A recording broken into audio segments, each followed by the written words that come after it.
醫生點樣去揀最合適嘅前列腺治療方法呢？其實係要考慮幾個重要嘅因素，其中幾個最關鍵嘅就包括患者嘅年紀有幾大啦，身體嘅健康情況係點樣啦，癌症去到咩階段，擴散程度點樣，同埋有冇話喺前列腺附近蔓延到其他嘅器官。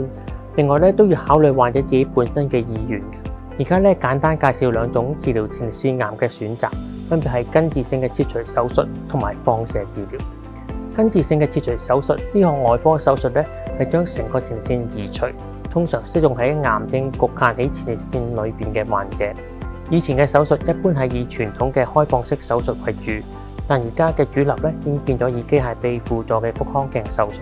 呢項手術嘅優點係可以完全移除前列腺啦，喺早期嘅患癌者裏邊係治療率較高嘅。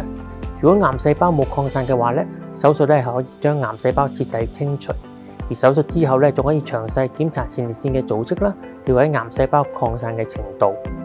相反，呢項手術嘅缺點需要全身麻醉啦，手術之後可能有感染或者其他併發症嘅風險，亦都有機會可能會影響到勃起功能。咁當然啦，而家嘅技術可以已經減低到呢個影響㗎啦。而部分嘅患者可能喺手術之後會出現尿失禁，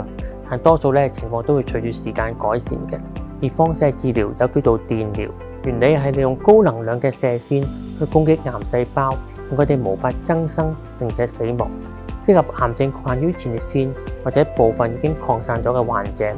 呢個治療嘅優點就係無需要進行手術啦，唔會有手術相關嘅風險，對性功能嘅影響亦都係相對較少嘅，亦可以利用嚟做初步嘅治療，或者手術後進一步嘅清除殘餘嘅癌細胞。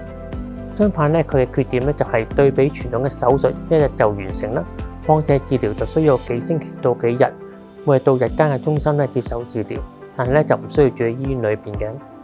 但患者可能會覺得攰啲啦，膀胱或直腸會受到刺激，例如經常要小便啦，或者小便嗰陣有灼熱嘅感覺，有腹瀉嘅問題出現。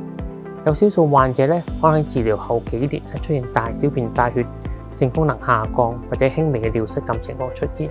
前列腺癌患者了解咗各種治療方案之後，盡快同主診醫生商量，咁先係成功治療嘅第一步。